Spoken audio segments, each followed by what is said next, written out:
We got to record this for Luke because he's a loser for missing a week of school. All right. We talked about this yesterday. If there's a function that passes on a interval of a to b, okay, and it doesn't need to be enclosed, it can be on an open interval, okay? It can be on an interval a to b.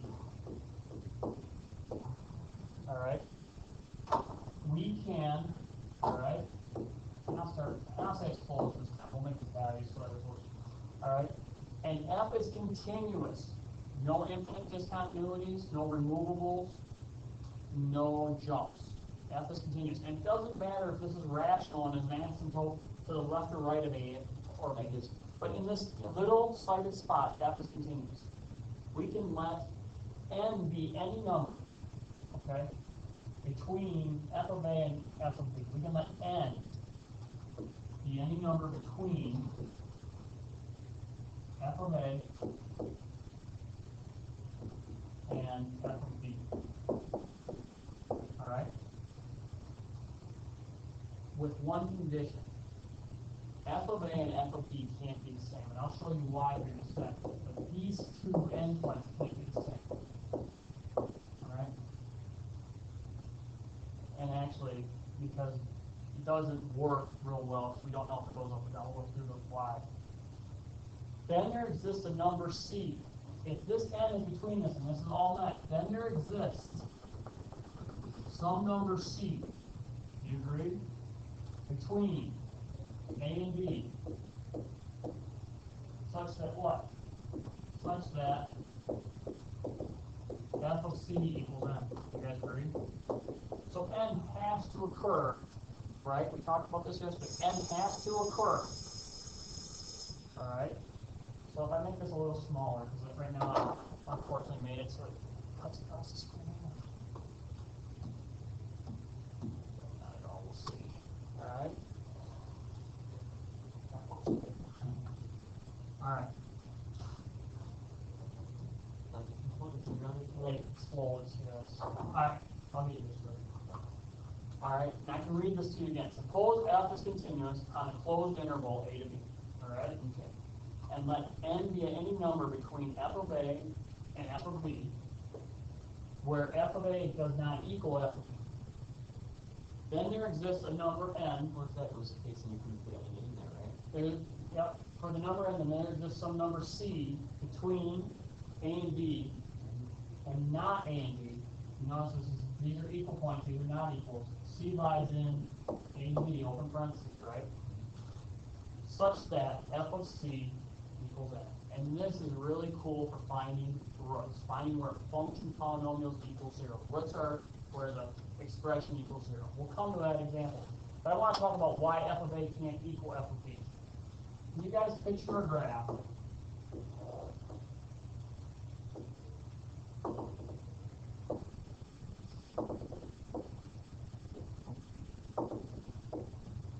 Can you guys picture a graph where f of B and f of A are the same?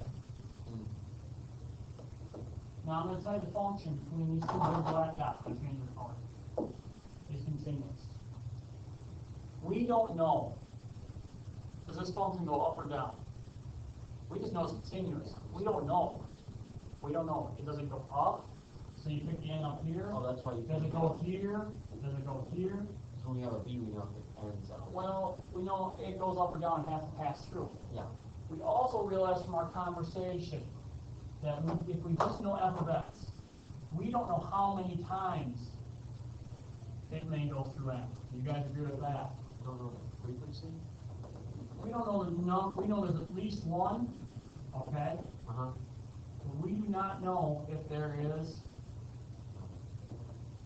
multiple. There can be multiple ones. So what would you have to do to make sure you get them all? You have to close your A to B interval around each one eventually. We don't know if there are multiple occurrences. This only proves for sure that there is one. All right? That is the limitation. So, if I have a polynomial in each function, what do you know about polynomials automatically for the domain? It's obvious. It's all reals. What else do we know about a polynomial function? With respect, it's continuous. So if I say f of x equals this stuff, all reals and We know that f of x is continuous. We just met the first rule, right? I'm asking, is there a root between 1 and 2? All right? And you notice I put it on an open interval, okay? I'm asking, is there a root between 1 and 2? All right. Well, the first thing that was our first condition. What was our second thing? We want to know if there was a number. We know the number we want to find is 0, right? So we're asking the question, n is 0. That's the result. That's the root. What's f of, I'm going to find f of a, f of 1. I'm going to make the interval 1 to 2. And I'm going to be careful here because I'm going to close it in. There has to be a closed interval. And maybe I close it in over 1.01 and 1.99. Okay? But if I plug in 1, which is easy to do, 4 minus 6 plus 3 is 1. 1 minus, I get negative 1. And if I plug in 2, and again, I'm doing this rather quickly, right? 8 times 4 is 32, minus 24 is 8, plus 6 is 14, minus is 12. Do you guys agree f of 1.01 would still be negative? You know, if I made 0.01, that would not change. It would still be a negative number. And if I went f of 1.99, this would still be a positive. What do you know, if you're going to go from negative to positive on a continuous function, it has to pass through 0. Have we proven that f of 1 does not equal f of 2? Sure. So we've proven that. So think about your conditions. You look back up your notes. We've proven there's an interval. We've proven it's continuous. Does not equal. So what do you know now? Thus, by what our new test, this is called IVT, intermediate value theorem. Thus, by IVT, there exists C such that C is between 1 and 2, where f of C equals what this time? So is there a root between 1 and 2? Absolutely. Right? It has to be. We went from negative to positive. Does that make sense? Makes sense? Makes sense. It is logical thinking. Alright? It is not hard, but the language here gets a little mucky. Alright, so you gotta have the language. Alright. So how would we prove this one? The instructions on 46 said, here's a function. Prove that there is a root between the given interval. It's just like the example we did. This is 46 out of 25. Okay? It says use IVT, intermediate value theorem, to show there is a root of the given equation in a specified interval. Alright, so what do we gotta do first with this function? There's a big problem here. I need to make a function here of this. How am I gonna make a function of this thing? Because you saw what I did here. Look, first thing I did is I made a function to talk about. What's the function on this disaster? Any ideas?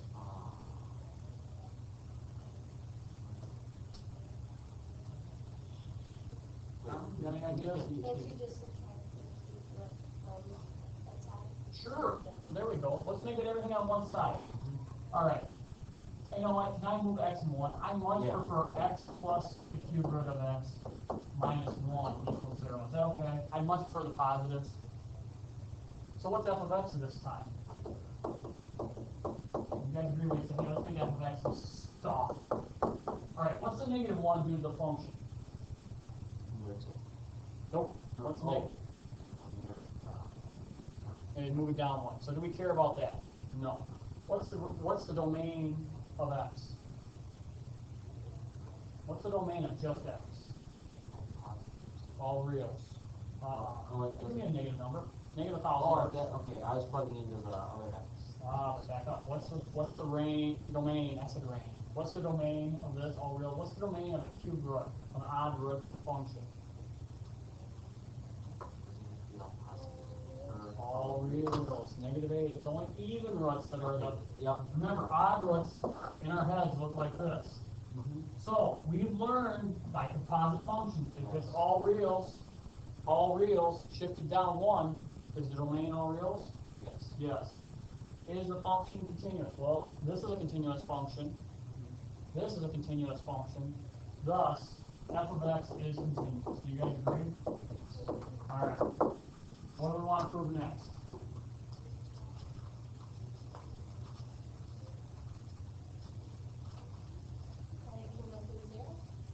Yeah, but what do we got? I mean, we want to prove that. Yeah, we have to plug in points. We got to plug in the points. Why? We want to prove that the two endpoints are not the same.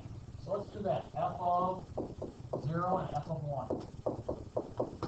All right, I plug it in. I think I get -1, and I think I get 1. I love these choices. Can you guys see how I did that awfully quickly? You guys see it? 0 plus 0 minus 1 is -1. 1 plus the cube root of 1 is 1. That's 2 minus 1 is 1. Oh, we love this. It goes from negative to positive. So I can literally, this is my advantage. I can go back. They never did give us a number, did they? All right. Is there? And I should go, all right. Did they give us like an n value? Well, they said they wanted to write n equals 0.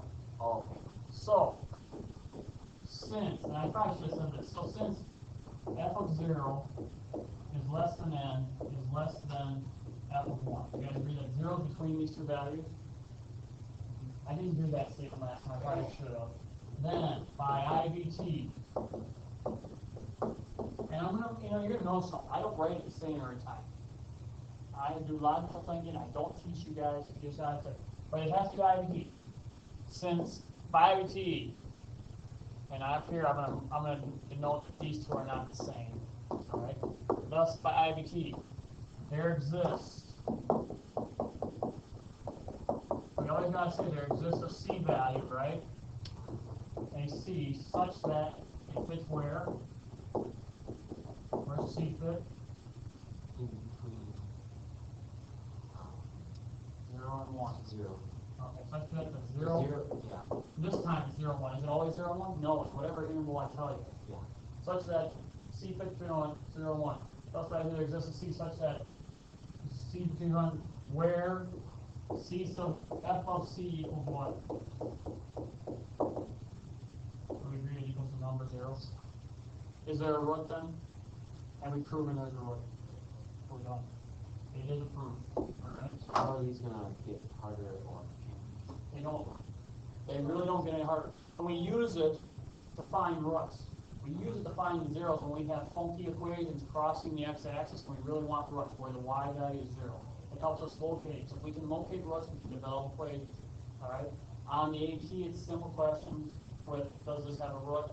Where is it approximated at? If you window in and out, think about it. The only thing now is it's telling you once you had to pick your, eventually the only thing harder, I guess, is you'll have to start picking that. But we'll have graphing calculators, we'll have ways to do that, okay? And it's not too hard. Think about it. You end up with two values that aren't right, just move them apart, right? They're too close together. We will get there, all right? Can you sign it off? I'll email this. That's the last one.